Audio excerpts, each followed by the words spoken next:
This country was built on a distinctly American work ethic. But today, work is in trouble. We've outsourced most of our manufacturing to other countries. And with that, we sent away good jobs and diminished our capability to make things. American Giant is a clothing company that's pushing back against this tide. They make a variety of high-quality clothing and activewear, like sweatshirts, jeans, dresses, jackets, and so much more. All made right here in the USA, from growing the cotton to adding the final touches. So when you buy American Giant, you create jobs for seamsters, cutters, and factory workers in towns and cities across the United States. And it's about more than an income. Jobs bring pride, purpose. They stitch people together. If all that sounds good to you, visit American-Giant.com and get 20% off your first order when you use code STAPLE20 at checkout.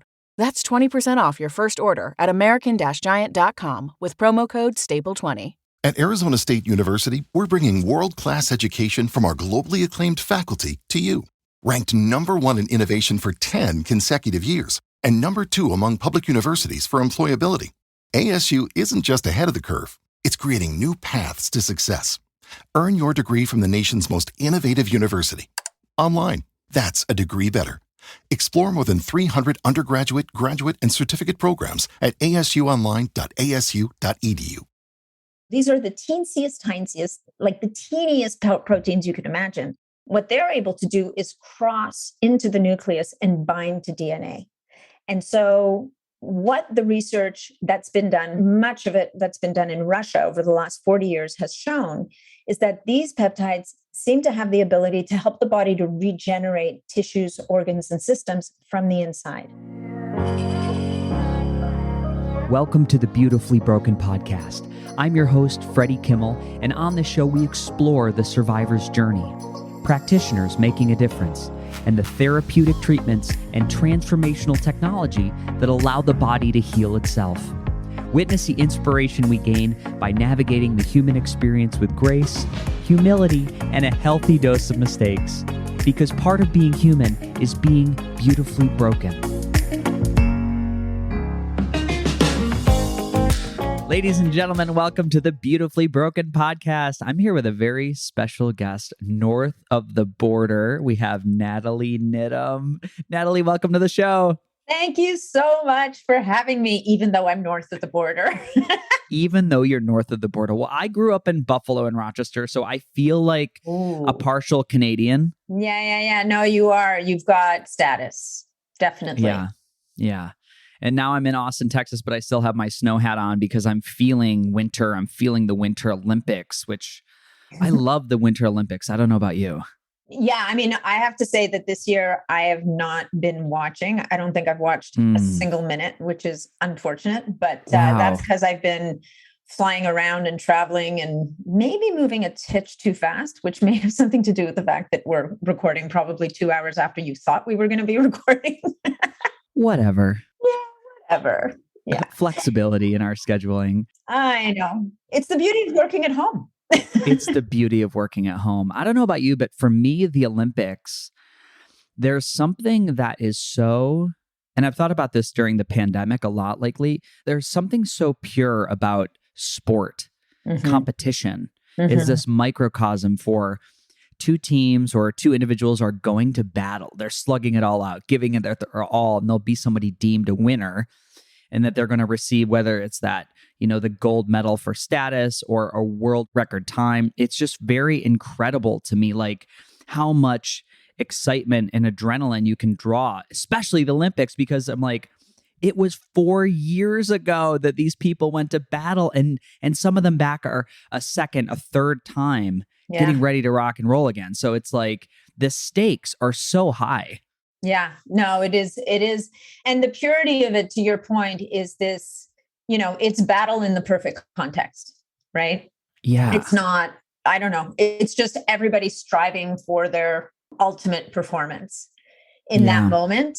And, and it's a culmination of so much dedication and perseverance and work. And you hope that there's joy in it for them too, right? You do. You really do hope that joy piece, which we forget quite often, even in the health space, right? We're working towards this. We're moving in a certain direction. And are we holding joy in the journey for ourselves? Is I Yeah. think a really, it's a big piece I find myself having to go back to and remind myself and remind people as well.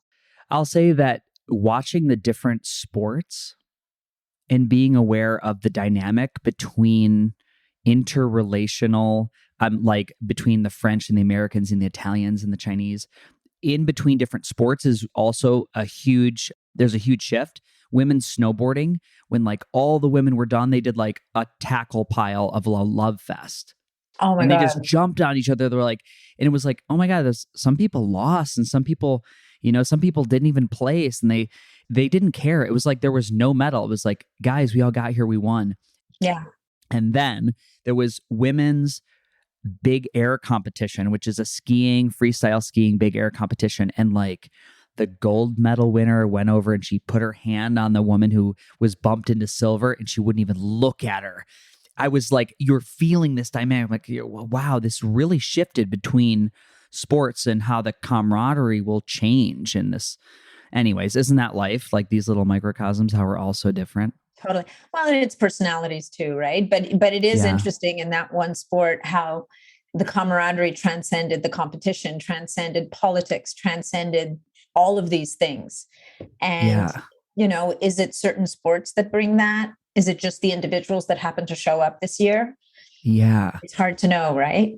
It's hard to know, but the Olympics, I think, is a wonderful springboard, pun intended, for us to jump in to high performance, biohacking, human optimization, which you are a leader in. So you're on the podcast because you're a special human being. Oh, well, and if you were stuck in, let's do an escalator with me, we're in a long escalator in a mall. Actually, let's do like Dallas Airport. We're on one of the long escalators. Okay. Tell me, if we just met, what do you do, Natalie, for a living? What's your passion? How do you spend your time on the earth? Oh, that is such a good question. And I think it's a question, the answer to that question has evolved over the last number of years that I've been in this space. Mm-hmm. And it's funny because I was talking to my husband last night. We went out for dinner and I was saying, I feel like, I don't remember what I said to him, but I spent my whole career before health in sales. I was an advertising salesperson. I sold space. I sold air. And I woke up one morning. But the other thing that I did was I was always a fitness instructor. And I started out studying human physiology in university. And I just, I kind of fell away from that. And for a number of reasons, ended up in a completely different space. And then I woke up one morning and decided, I'm not happy doing this. This isn't bringing me any joy. I'm just moving money from one place to another. And there's money that falls in my pocket along the way, but it doesn't feed me, right? Whereas when I would go teach a fitness class, which is the one way that I kind of held on to this health and science and helping people, it was a performance, but it was an exchange of energy. It was the ability to make a positive impact in other people's lives. And so I had a conversation with my chiropractor, who was the recipient of all my downloads of all the books I was reading and the podcast I was listening to and all this stuff, which he would then download to his clients. And he turned to me one day and he said, Nat, you should be getting paid to do this. You're really good at this. And I thought, geez, he's right. And inside of a week, I had registered at the Institute of Holistic Nutrition in Toronto. And I was in a full-time in-class program. And even from there, which, that started to feed me. And it started to feed this desire to help other people and to teach, because I teach a lot, but it really didn't come together for me in a big way until I did the human potential, the Bulletproof it was called Bulletproof at the time, the Human Potential Coach Training Program, which brought the whole coaching piece into the equation. Because you see, the problem with becoming a nutritionist is you spend a lot of time telling people what to do, but you're not able to help them to actually do it. Mm-hmm. And so helping them to overcome their own stories, their own obstacles, the things, because there's so much information out there.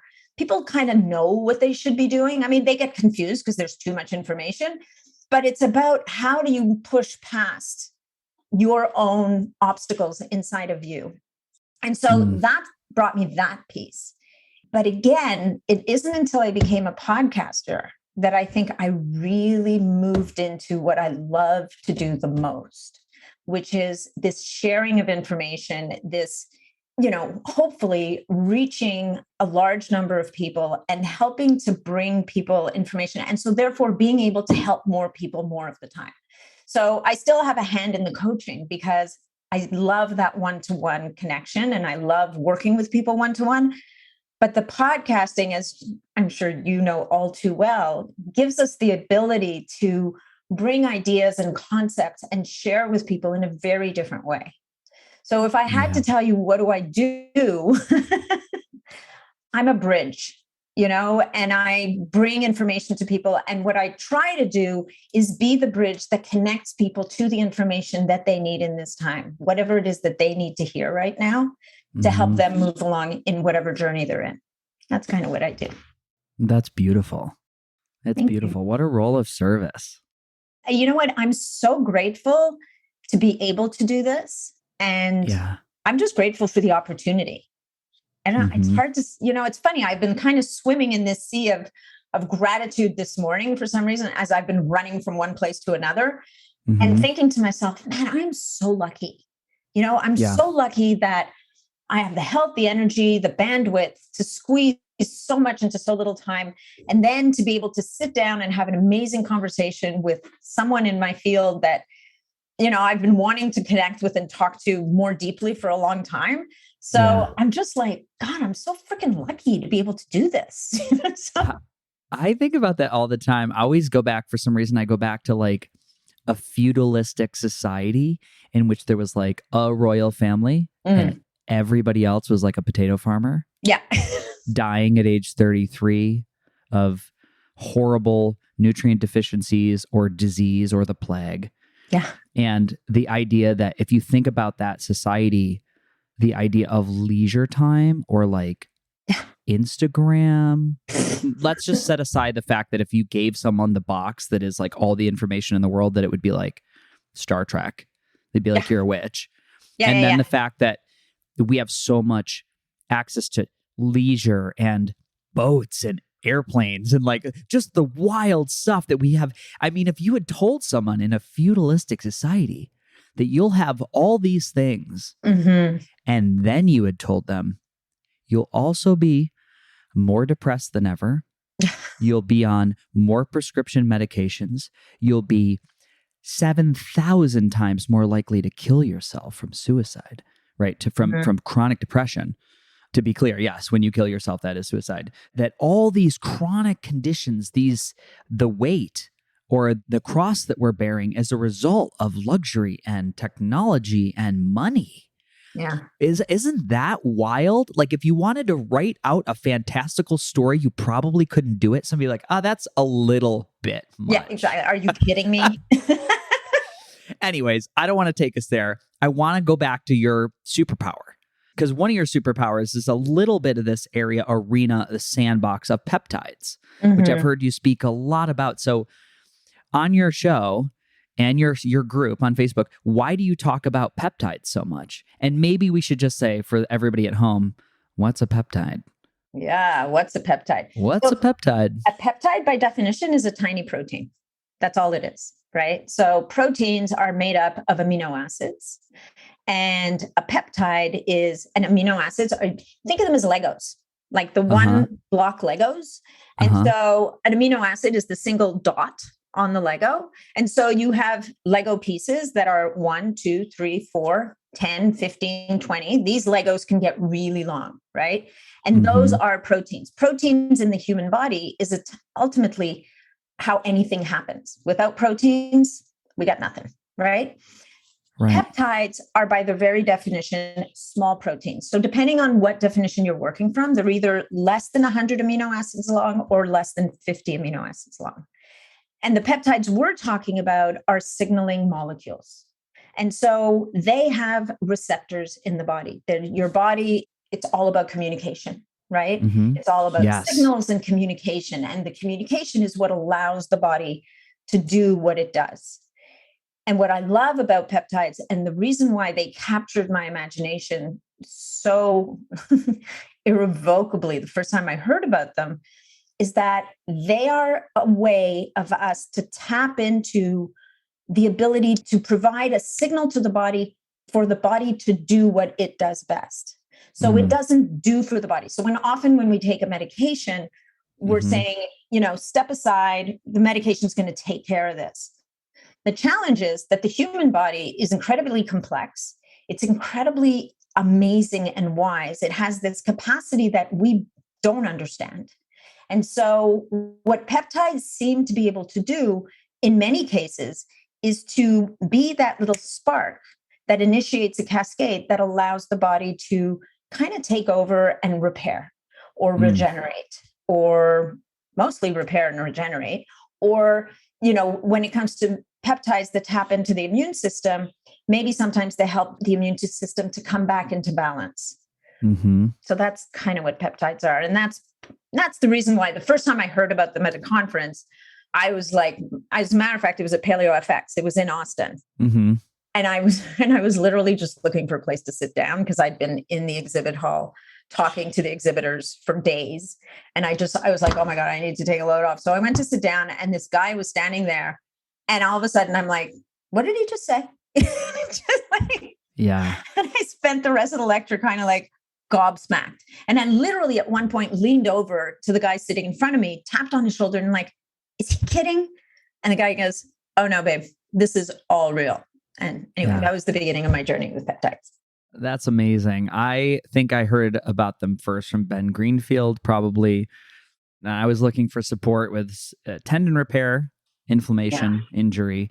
And I think I started on a BPC 157 stack, maybe TB 500. Yeah. I got the little diabetic needles and I'm injecting myself all over. And it was like, I have to be honest, my first experience was a little lackluster for me. Yeah. Just because I think like all things, and this comes up so much lately, that I think everything that we talk about on these shows works.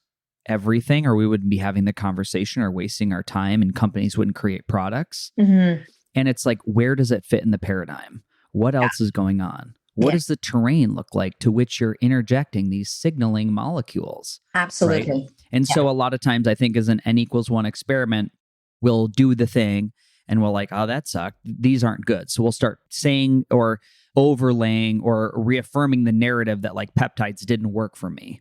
And I hear people say things like that associated with different like lights or hyperbarics. It didn't work for me. And I'm always like, in my head, I'm rolling my eyes. I'm like, no, it works like it works. Like the faucet gives you water to wash dishes, right? Did you have soap? Did you have a sponge? Maybe there were other ingredients missing to the formulaic equation that needed you to help auto-regulate. But absolutely. So it was like, that I had the Lyme and the mold and lots of like toxicity in the system. So I can only imagine why I had limited benefits. So it's not something I've really jumped into. And from my understanding, I had always explained it like the in Harry Potter. It's like, how many times can you use the in the Harry Potter book series?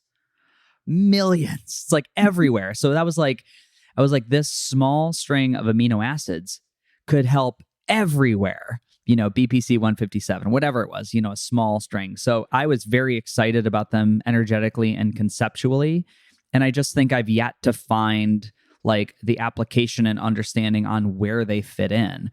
But I listen to your stuff often and I'm like pulled. I'm like, I got to figure out where peptides go in my life. So if that could be a starting point for us to, if you have somebody like Natalie, I'm like, can't lose weight, I'm dragging ass with energy, my joints hurt, and you're going to talk about the whole picture. How do you start the conversation around peptides and what might be a right gateway drug, pun intended? All right, so let's keep going. Ladies and gentlemen at home, we actually had like a mic awareness between two podcasters, which Natalie offered me. She was like, your mic is scraping. You might want to stop that. And I have 2 recording systems. So anyways, I always think those things are fun for people at home. Totally. And then they'll understand why maybe it's a little less of a smooth transition as they may have expected.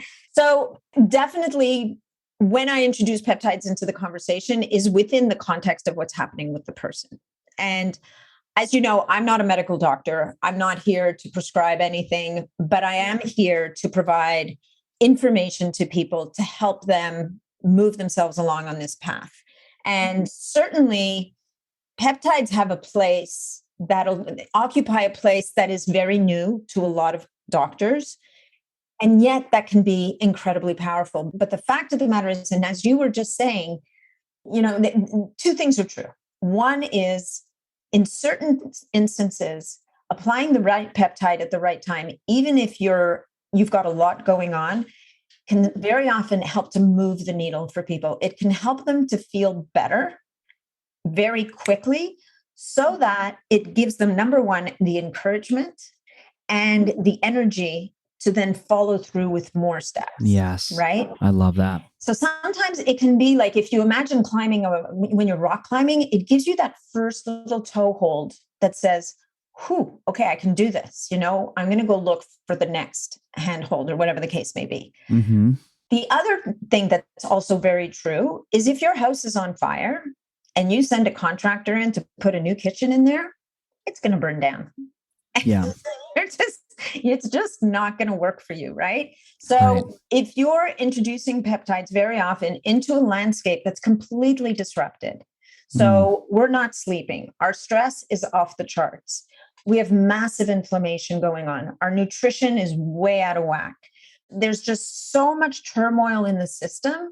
The problem is that people, and look, this is human nature. We're all looking for the magic bullet. We're all looking for that one thing that's going to turn the ship around for us. Mm-hmm. And the bad news is that it doesn't really exist. So for me, before I have the peptide conversation with people, and the truth is, because of what I talk about, because of my group, people come to me, tell me what peptides to use. And I'm like, okay, we need to back it up, right? Yeah, of course. What's going on?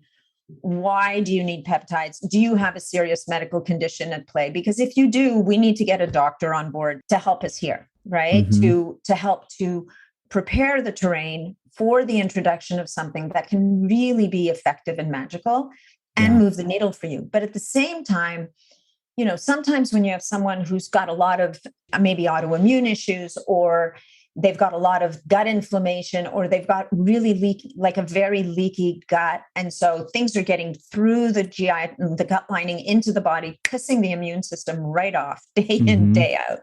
Sometimes something like a BPC 157 and a change in diet and paying attention to all the other things that we know and talk about, it can help to just calm things down a little bit so that they can take the next steps. The beauty of BPC 157 for the gut is that its end game is to repair. Mm-hmm. But the challenge is that if you're still feeding that dysfunction from your behaviors, or there's some other imbalance at play that's causing the leaky gut, you're pouring water into a leaky bucket, right? So to me, it's really important for them to understand that. And you said something earlier that's so true.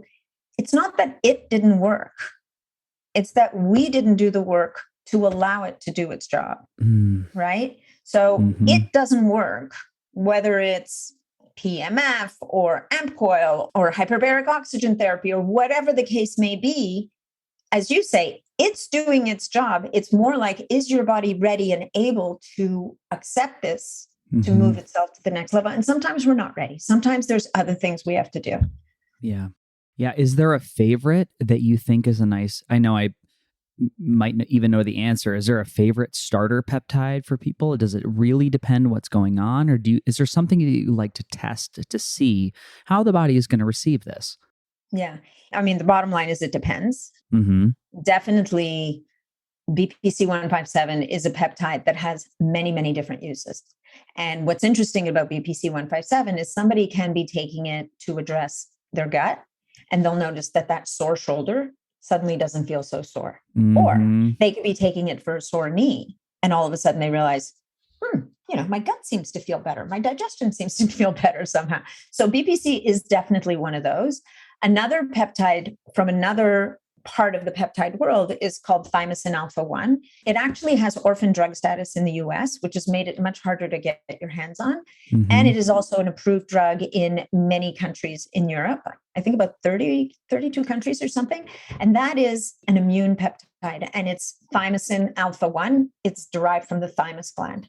So it's basically like BPC 157 is a protein sequence from something that we naturally secrete in our gastric juice. Thymosin alpha 1 is a sequence from something that you would naturally, from a thymus peptide, you would naturally produce in your thymus gland. Now we know that our thymus gland involutes as we age, and it starts to happen pretty early in the game. So sometimes reintroducing one of these thymus peptides can kind of help the body to come back into balance, right? So thymosin alpha-1, its superpower, many people are walking around Th2 dominant, and their Th1 system in the immune system is kind of underperforming. You see this a lot in autoimmune diseases and things like that.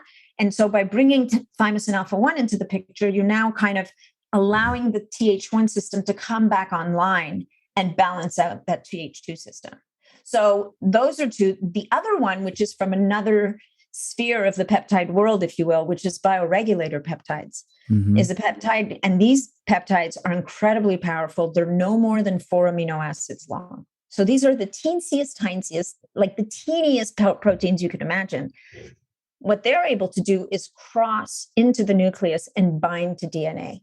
And so what the research that's been done, much of it that's been done in Russia over the last 40 years has shown is that these peptides seem to have the ability to help the body to regenerate tissues, organs, and systems from the inside. And the one, if you threw me on a desert island and said, Nat, you only get one, I would choose apidolon, which is the bioregulator that helps the pineal gland to rejuvenate itself. Because why? Because the pineal gland, if you think about it, it's at the top of the chain here. And it is considered to be a master endocrine regulator. Doesn't do all the work, but it helps to kind of reset the orchestra, if you will. And it normalizes melatonin production. It activates telomerase, which helps to lengthen telomeres. It helps to reset a circadian cycle. It can, in some of the studies that were done in Russia, it improved bone density in elderly people. It improved their quality of life, their sense of well-being. And all of these things, if you think about it, are downstream effects. Better sleep, therefore better recovery. So, and the other word that's really important there, it normalizes. It doesn't boost melatonin production. It normalizes it. And this is where certain peptides are really magical, particularly the bioregulators, in that they seek to restore homeostasis to the body as opposed to trying to boost or depress something. Yeah. Incredible. There were two big questions that came up for me. I wonder if we couldn't just skip onto like a little stone on the side of this path for a second and just talk about Th1, Th2 arms of the immune system. I think it's been a really interesting topic that's come up over the pandemic, people having a heavy-handed side of the immune system. Could you explain that again to like the layman's at home, and talk about how the immune system might operate in two different ways? Yeah, I mean, one of them, like the one is the extrinsic, how you respond to the outside world, and one is how you're responding inside. Your immune system is responding inside. And so, what's interesting about thymosin alpha-1 is that one of the things that's been shown is that, particularly in elderly people, so what happens with elderly people when they get a vaccine, for example, is very often their immune system is tired. It's old. It doesn't respond appropriately to the vaccine. It doesn't give enough of a response to the vaccine. There was actually a paper that was published that showed that thymosin alpha-1 can help to amplify, to improve an elderly person's response to a vaccine. Beautiful. And so it's unfortunate that this is kind of flown under the radar, right? Because in this pandemic, and I mean, whatever we believe about vaccines or don't believe, there's no doubt that vaccines for certain populations has made a really massive impact in terms of their ability to weather the storm of catching COVID, right? And so, that elderly group is that group of people.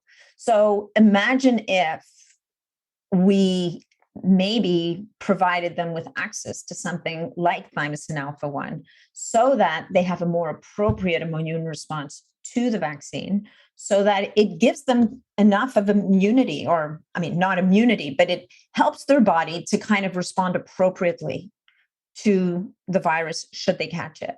Yeah. So I think that, in autoimmune conditions, very often that Th1 side of the immune system, it's depressed, it's down, it's not doing its thing. And so if we have access to something that can slowly bring it up, and this is where, people go it alone. And I do think that if you have a medical condition, you have an autoimmune condition, it's important to work with a medical doctor or someone who really knows what they're doing with peptides. Because here's the other thing I've seen in my group is people get super excited. They run out, they buy this stuff online, which, if you know your supplier, that might be fine. They buy the stuff online and they're like, okay, I read somewhere that this is the dose, and boom, they go at it. And two things happen. One, nothing. Two, massive Hertz reaction. It like completely throws them for a loop because, the rhetoric out there is, oh, peptides are natural. Nothing can go wrong. Like, it's going to be fine. There's this weird little narrative. And I think what we're lacking in our society in every aspect of every conversation we have right now is nuance. Kill me. I stole my word. I was like, nuance. It's my favorite word right now.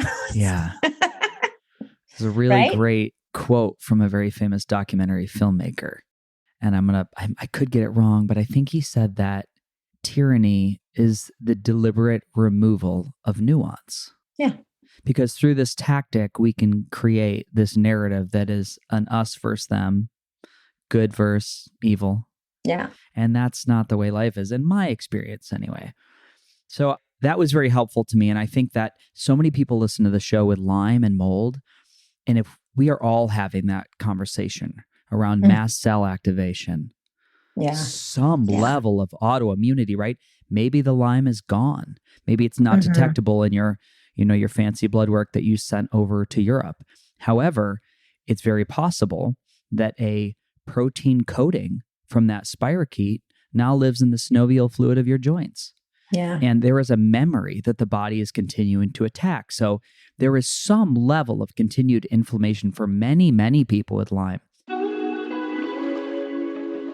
Hi, friends. I hope you're loving the show. Let's take a quick break to hear a word from our sponsors. If there's one word that makes me feel really intelligent, it's photobiomodulation, better known as red light therapy. Photobiomodulation has been clinically shown to increase energy, circulation, increase testosterone production and workout recovery, hair growth, even the improvement in the depths of fine lines and wrinkles. You actually don't have a lot of reasons not to incorporate red light therapy into your home. And not all panels are created equal, which is why the panel I recommend to my family and my friends is LightPath LED, for the following reasons. This company continues to evolve their technology, including up to 5 wavelengths in each bulb. They include a 3-year warranty. This is one of the most robust in the industry. And they also have pre-programmed frequencies to add the benefit of pulsed light to the body. And most importantly, after-purchase support so you know how to best use your device for your specific needs. Now, what does the evolving science say around pulsed light?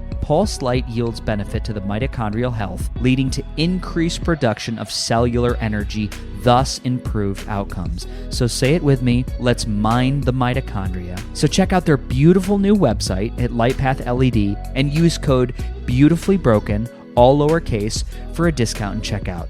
Now let's get back to the show. Now we'll go from T1, T2. I got to track us so I can be sure to bring us back to peptides. We'll go to Instagram Reels because I just said amazing. I love it. Well, I only used my first reel last week, so I'm a real virgin almost. I've got a little mental map here on my cutting board next to me, so I'm just making little piles of things to trace us back.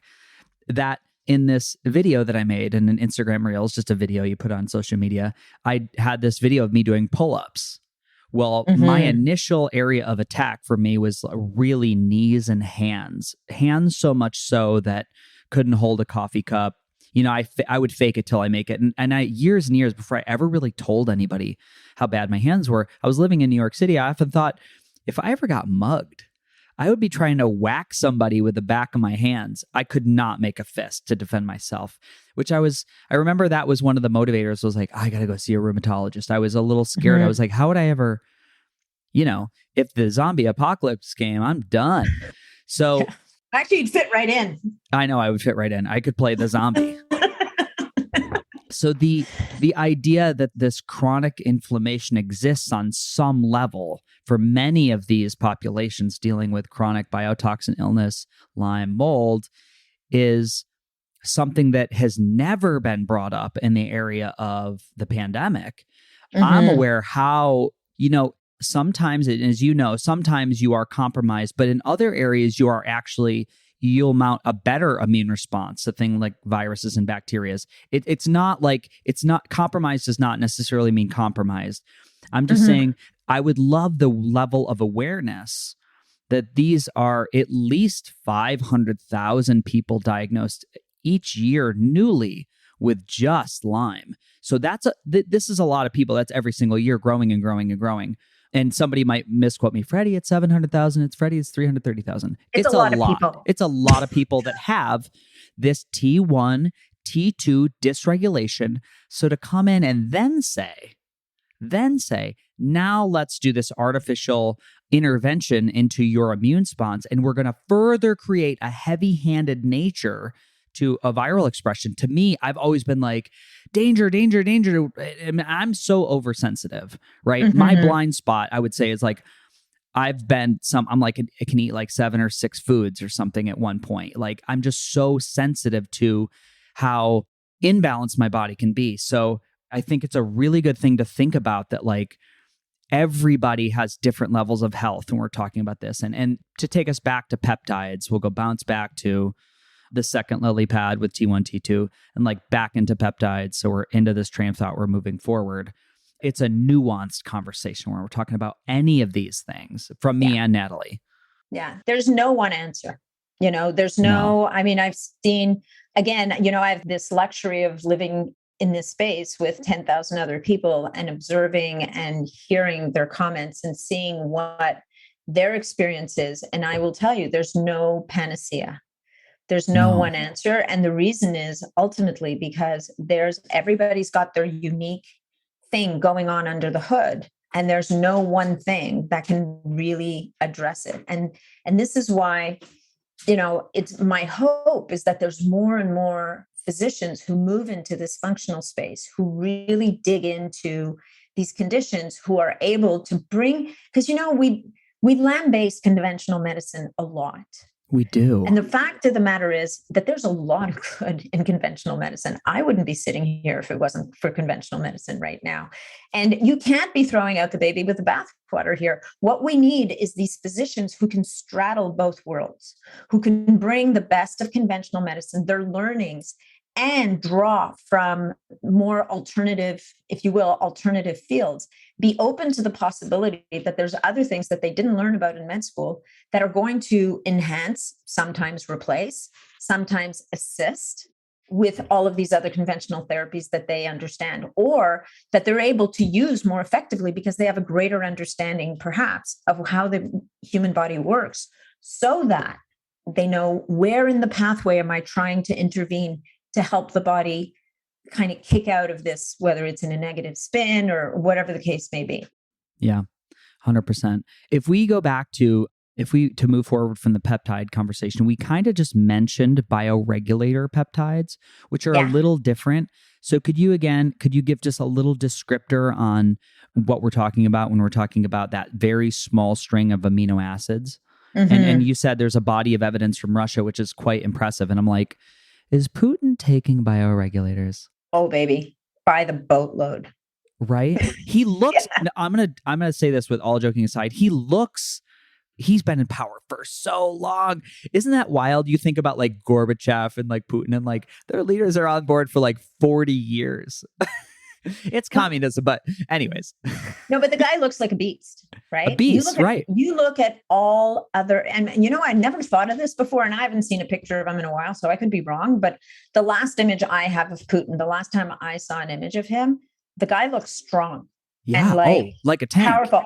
But you look at any other politician after they've been in power, frankly, sometimes after a year or 2 years, they've aged 10 years. Yeah. And certainly by the end of their first term, it's not bejesus out of him. I mean, it's a game, right? The media has done this. Here's a picture of so-and-so before they came into power. They're like all happy and rosy and whatever. Right. And here they are at the end of their reign and they look like they're exhausted, right? I know. Somehow this guy's not looking so exhausted. I mean, whatever, love him, hate him, whatever you want to think about him, because I'm not going down the politics path. No. But at the end of the day, he's doing something right. And I think has a lot to do with the access that he has to whether it's bioregulators or whatever else that he's doing. But the truth of the matter is that somehow this guy is finding it in himself and in his time to prioritize his vitality, like his health. So to come back to the bioregulators, do you want to say something? No, I do, but I'm going to wait because it'll take us off topic. Go, bioregulators. I can be interrupted at any time.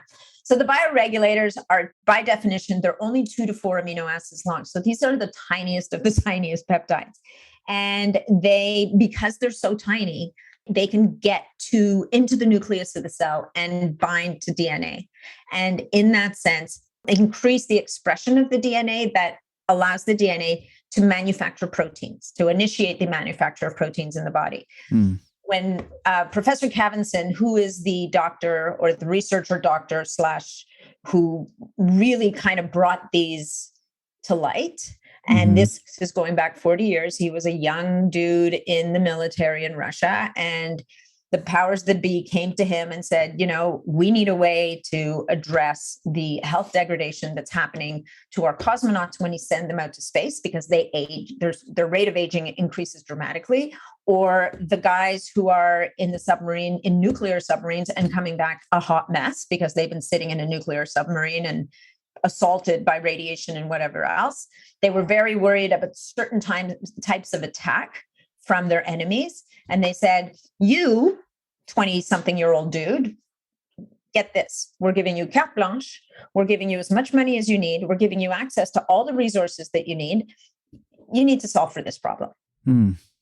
I mean, he must have been obviously a fairly special person for them to come to him with this. Right. Like the Ian Mitchell of like the Soviet Union. Right. They're like, here's some money, go solve this. Go, whatever you need. Oh, and you need people to run tests on? We got like an entire factory of people who are really miserable over there in Siberia. Go to town. Yeah. Yeah. And so he did a couple of really interesting experiments where he took big populations of people, one from this Gazprom, which is literally this factory in Siberia, and half the people got multivitamins and the other half of the people got given bioregulator peptides, and really not very many. Like there was apidolon and there was thymogen, which is the thymus bioregulator. So there's a bioregulator for the thymus gland. And as we said earlier, the thymus gland starts to involute and lose its ability to function, to really work for us in our 30s, and it just declines. So, and we've talked over the last 2 years, we've talked endlessly about how the immune system, as it ages, becomes less efficient. It's more likely maybe to overreact or underreact. And so we're not able to defend ourselves appropriately to whatever it is that we're coming in contact with. So half the lucky people got the vitamins and the other half of the luckier people got the apidolon and the thymogen. And over the course of a number of years, they realized that the people who got the apidolon and the thymogen were less sick. They lived longer. They fared much better. So he basically upped the ante. He went after old people. And he was able to show that by just giving these elderly people the thymus peptide and apidolon for 2 years, he improved their longevity and vitality, even 12 years out. And with a group of 75 to 85-year-olds, 6 years out, because at this point, he's not going to basically monitor them for 12 years, because most of them would be dead anyway, the decrease in all-cause mortality was dramatic. Just with those 2 peptides. And he may have added Visugen, which is the blood vessel bioregulator. So if you think about it, we're now helping the pineal gland to do what it does best, which has massive downstream effects in the body. We're helping the thymus gland, and it also affects the thymus, so it improves immunity. We're going after the immune system, and then we're just really improving or helping the body to rejuvenate the circulatory system. So from a systems perspective, if we think about it, so now we're able to get nutrients to the cells and systems and remove waste products, which is fundamental to function. We're able to improve function of the immune system. And then we're normalizing melatonin, we're lengthening telomeres, we're doing all of these other things that bring other benefits to the system. They didn't change their diet. They didn't work on their lifestyle. They didn't do anything. Right? I mean, apidolon even has shown in certain studies to have anti-tumor effects. So That's pretty magical. Yeah, it's incredible. It's incredible. It would be wild to have these conversations about the terrain of human beings having a challenging time in this pandemic. It's like wild to me. I'm like, wow, there's so much great stuff out there. Anyways, yeah, it seems like the future is bright for peptides and where they fit in. I have a question about investment in financially and then like in time. Like, what is somebody looking at? Let's just make life easy. Let's talk about the bioregulator peptides, which, am I incorrect in assuming they're actually like a whole food? Is it like a food? That's a really good question. I'm so glad you asked that, because here's the landscape of bioregulator peptides. There's two ways to access them. But first of all, Professor Kavan-Zinn speaks about how bioregulator peptides are present in food. And the body has, certain, carrier proteins in the gut that will recognize these sequences and carry them across so that they don't get chopped up into their component units, right? Because if your digestion chops it up into single amino acids, then you're not left with that signaling molecule on the other side of the wall, as it were, to do the work. And then the other thing he talks about, which I think is really interesting, and I'm going to come back to the food question in a second, and I meant to say it earlier, is he talks about there's a 32% biological reserve in every tissue and organ in the system. So it's almost like this untapped potential that exists. And it's by using the bioregulators, we're tapping into this reserve of potential that we're not able to tap into otherwise. But to answer your question about food, if we think about where these bioregulators come from, particularly the biologic version. So there's two ways to get bioregulators. You can get a synthetic bioregulator where that amino acid sequence has been recreated in a lab. So it's literally for apidolon, it's 4 amino acids, and they've been able to recreate that chain. And don't think it's a straight line. These molecules are 3D, and if they're not arranged properly, if they don't have the right charge, they're not going to work, right? Because the whole body works in this lock and key mechanism, the whole 9 yards. If your key has one little bump in the wrong place or is the mirror image of the key that you need, it's not going to happen. So number one, you've got the synthetic. The second, which I think is really fascinating, is the biologic peptides, the oral peptides that people use are actually extracts from the tissues, glands, and organs of animals. And there's 21 or 24 of these. So you've got for the heart, for the kidneys, for the pancreas, for the stomach, for the thymus gland, for the spleen, for the bone marrow, for all these things. But let's think about this for a minute. Someone who eats a full nose to tail diet, and we have those people out there right now. Yeah, we do. Who are taking the supplements by guys being made by people like, I think it's Heart and Soil. Heart and Soil by yep. Saladino or Ancestral Supplements. These are desiccated organs. Even thyroid medication, desiccated thyroid. What's magical about those is there's no way you're not getting peptide in there. There's no way you're not getting bioregulator in there. Yeah. Plus, you're also getting the cofactors, right? Like we know that in the human body, nothing works in isolation. It's a symphony. Everything's a freaking symphony. Yeah. And so you need all the other bits and bobs.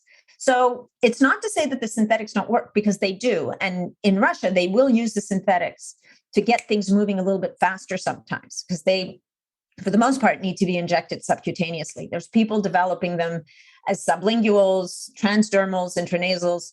I don't know. I haven't seen any real studies to see how effective they are versus the subcutaneous. But then the oral bioregulators still maintain that ability to deliver all of the other components, the cofactors, if you will, along with the bioregulators. So the way that Professor Kavan-Zinn speaks about them is he will say that the synthetic is going to be faster acting, but shorter lived in terms of results, whereas the oral bioregulator is going to be slower to do its thing, but the effects should be longer lasting.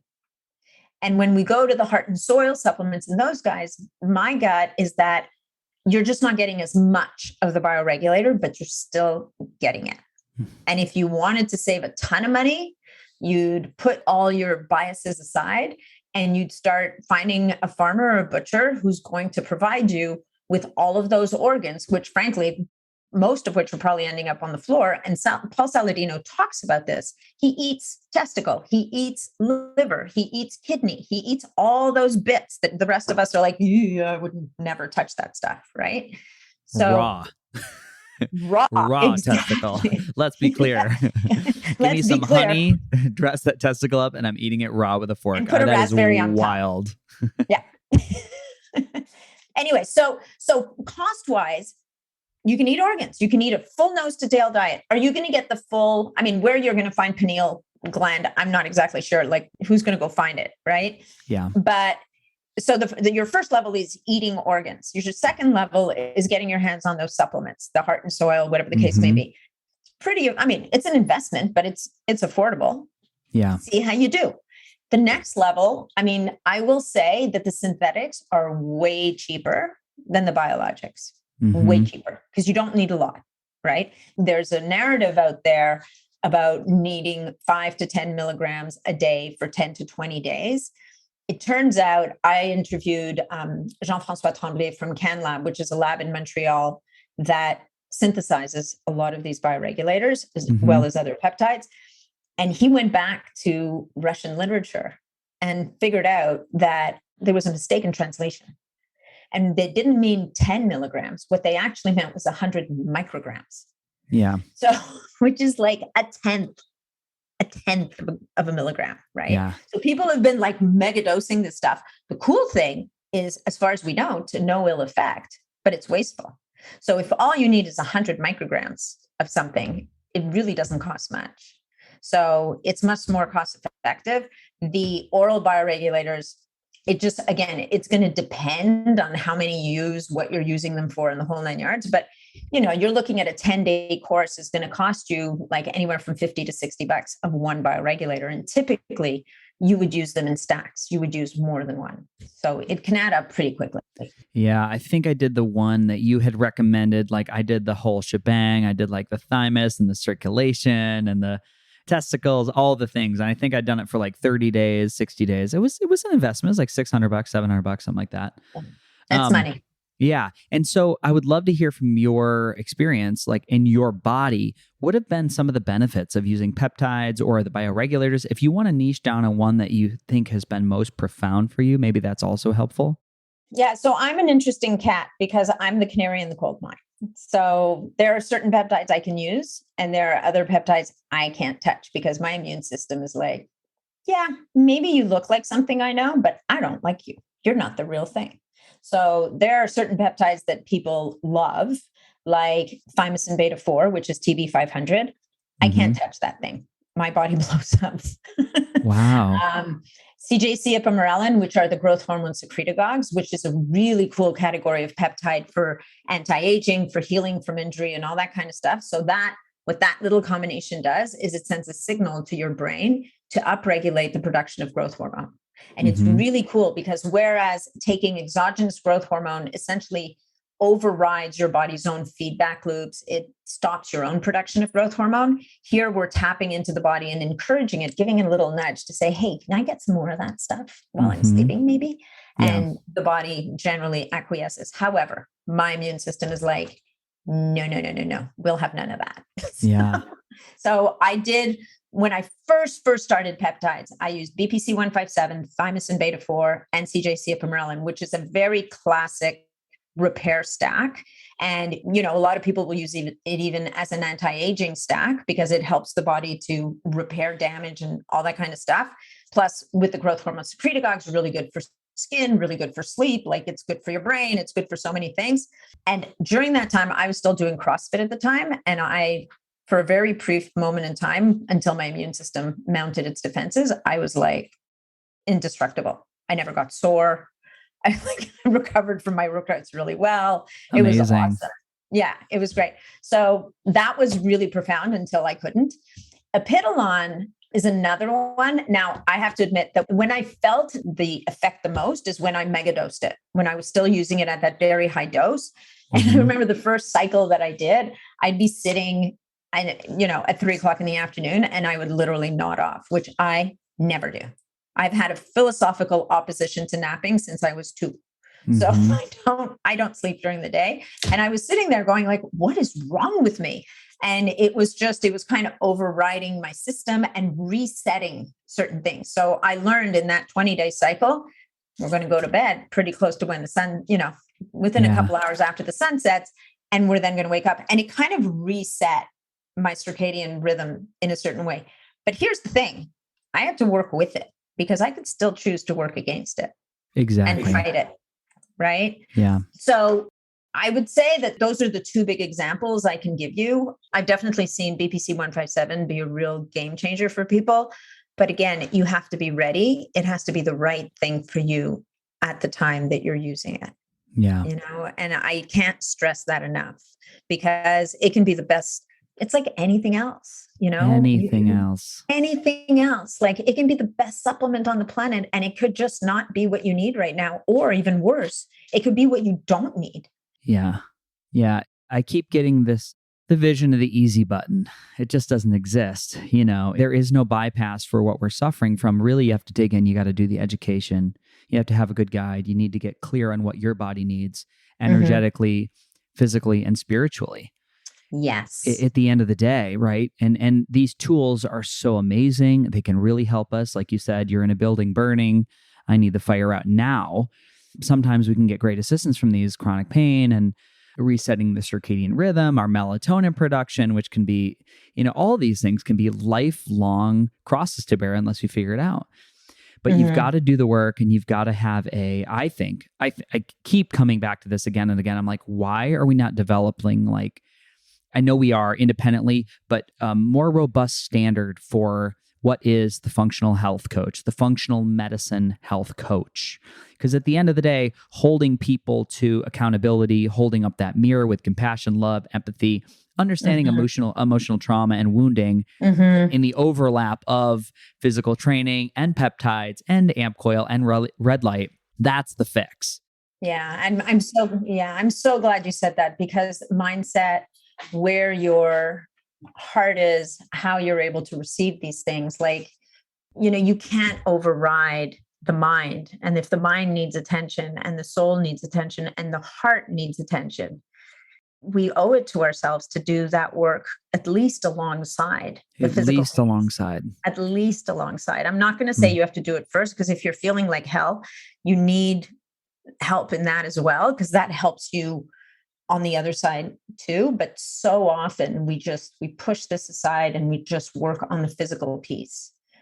And because it's easier, right? Let's face it, the hardest work to do is the spiritual and the emotional. Yeah. It's hard.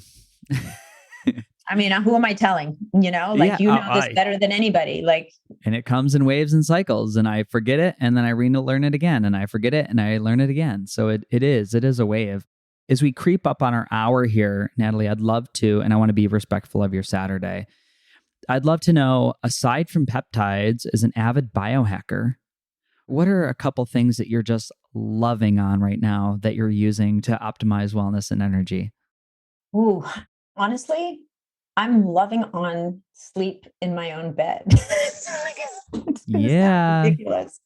I just spent a couple of weeks away, and unfortunately, I ended up in a place that wasn't the greatest, and physically, and my sleep I struggled with sleep, and sleep is something I took for granted because I sleep really well.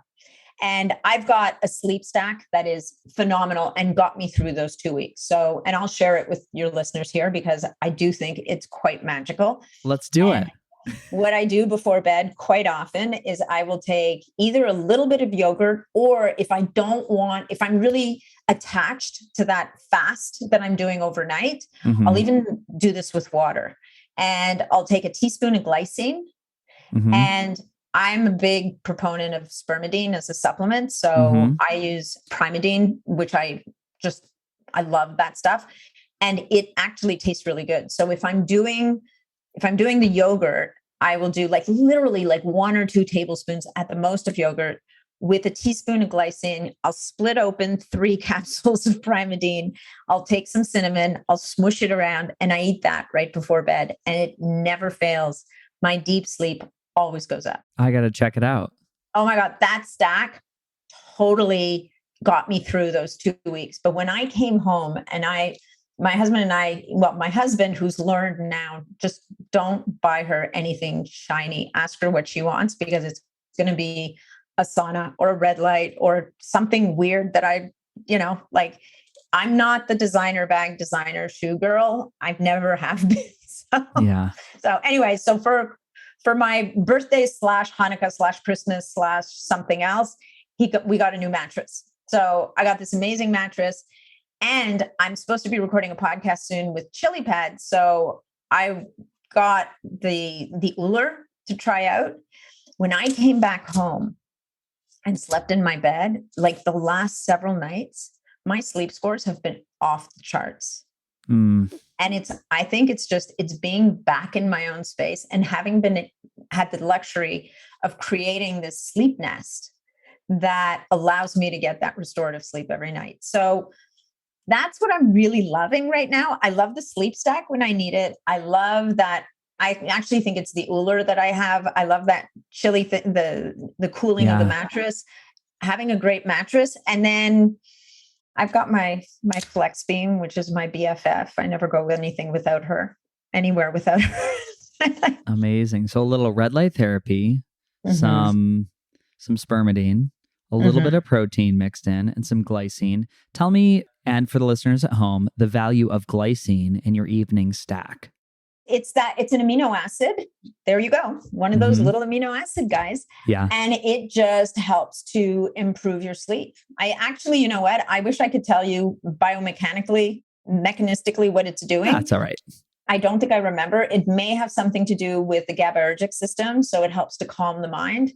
I could be wrong about that. Oh, actually. And the other thing they will add to it is magnesium. Magnesium. And what's your favorite form of magnesium that you're playing around with right now?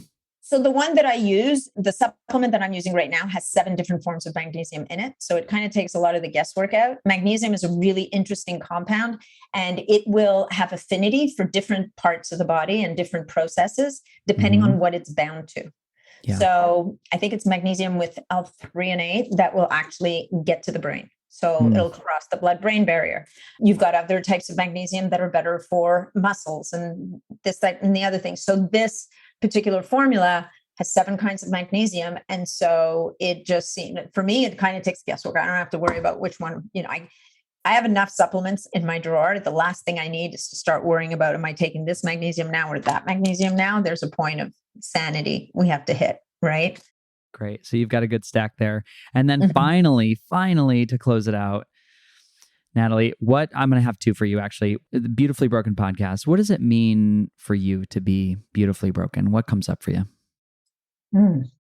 That's a good question. And I'm going to say to be beautifully broken is to embrace the parts of you that you know still need to grow and evolve and accept them as the whole that you are right now. Because I think that every one of us is working on stuff.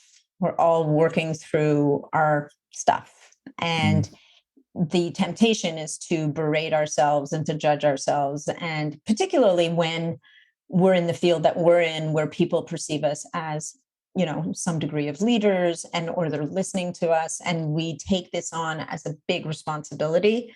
And it's like, well, I shouldn't be dealing with this, or I shouldn't have to fix this, or I should have my shit together, bottom line.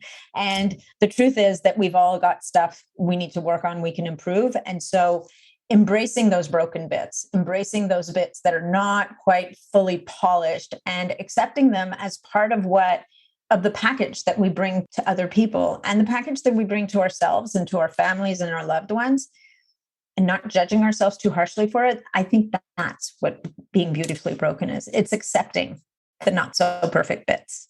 Amazing. And then if you could, I'm going to offer you a magic wand, and you can gift something to the people of the world in 2022, going into a brand new year here. What would you offer the people of the world? You can gift them anything. I would give them the ability to, it's kind of 2 things, but it's nuance and compassion. I think everybody's got to get off the one side they're on.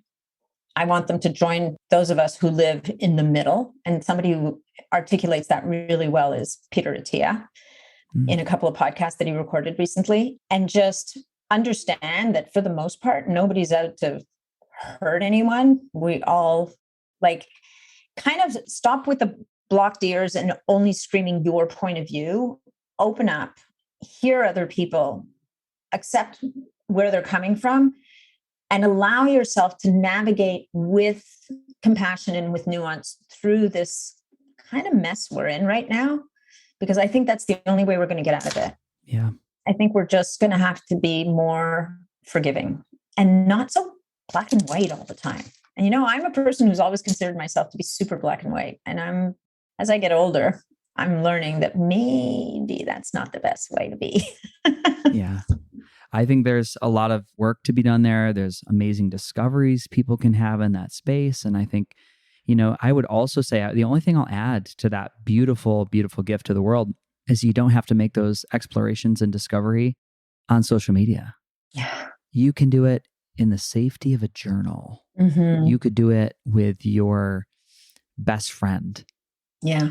I will often do that. People have they've held wildly different belief systems than me. And I see their narrative online and I see mine and I'm like, I haven't talked in a year. I'm like, can we have a conversation? I want to ask you something. Yeah. I'm like, can I come out with you about something? And can we have a conversation? Because I know we're good friends. I know you love me. I love you. I love your family. And I want to have this conversation. And it's went so well.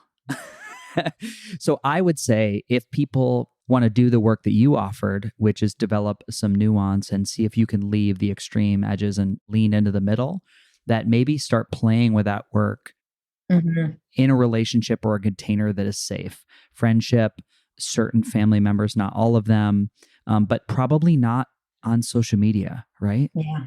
Yeah. Because you're setting yourself up to actually go to war, which we talked about in the beginning of the podcast. Like that safe space to do that could be the Olympic Games, not always, and set yourself up for success to make that exploration. Absolutely. And conversation and communication. And I think, and social media, it's not to go on too much longer here, but social media has been such a gift in so many ways, but obviously it's such a double-edged sword. Yeah. It's, anyway, I think that responsible use of social media is probably maybe another gift we can gift to the world if we could. Totally. Let's make that course. It's been such a treat. We'll do more. I intuit. You're going to be a regular on the podcast. I would love it if you'd be a regular on the podcast. You're so brilliant. I love talking to you. I feel like we share the same cloak or cape of citizen scientists who just wants to keep learning. So I can't wait for part 2, 3, 4, 5, 6. Thank you, Natalie. Thank you, Freddie. Thank you for hosting me. And I can't wait to have you on my podcast and turn the mic on you. So. I can't wait. I love it. All right. Thank you so much. Thank you. Bye. Bye. I've become increasingly aware of the way environmental toxicity affects my body. Now, in the past, I've tested high for mercury, lead, cadmium, glyphosate, and mycotoxins from mold. Now, I know what you're thinking. That is a full bucket.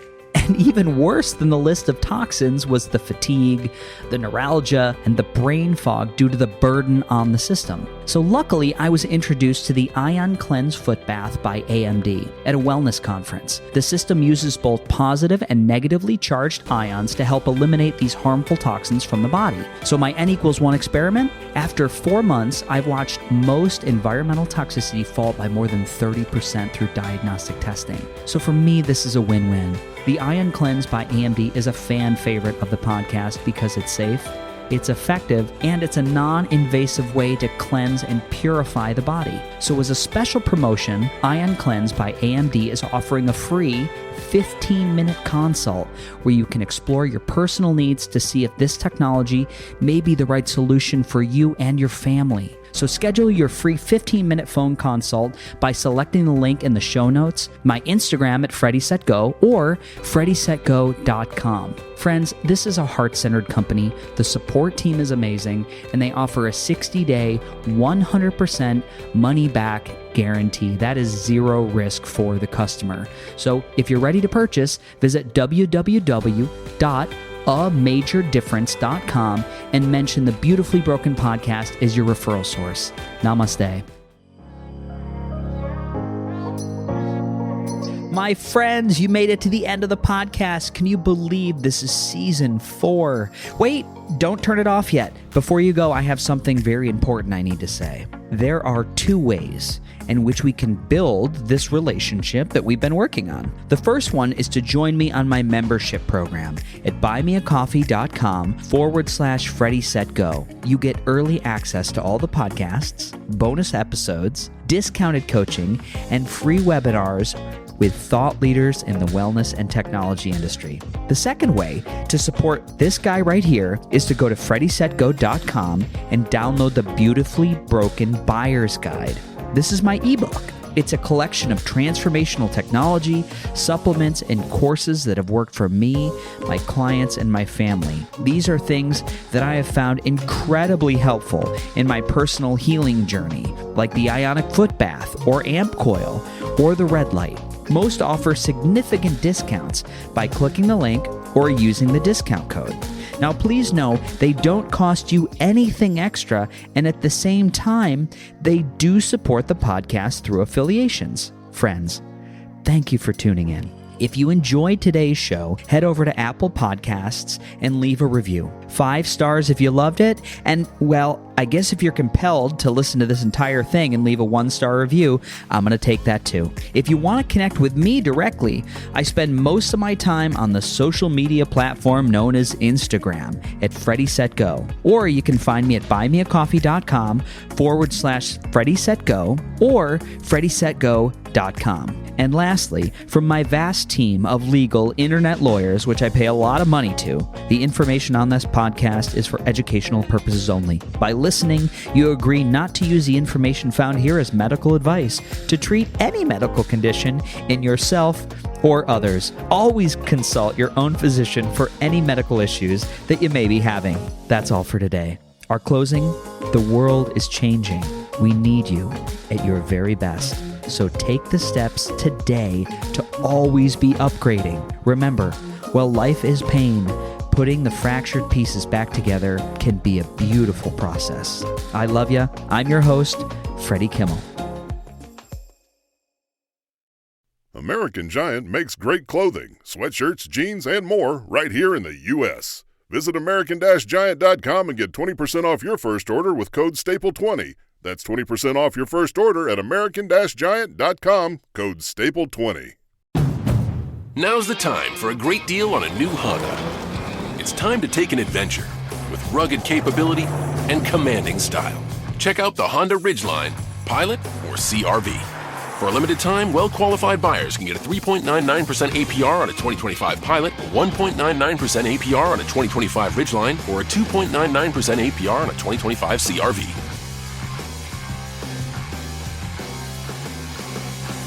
See dealer for financing details. First decision of the morning. A creamy mocha frappuccino drink? Or will we ease into the day with a sweet vanilla? Maybe a smooth caramel. Ooh, what about that white chocolate mocha? No matter which flavor you choose, delicious coffee awaits. Better coffee starts a better day. Start with bottled Starbucks Frappuccino drinks. Pick up a bottle near you wherever you buy your groceries.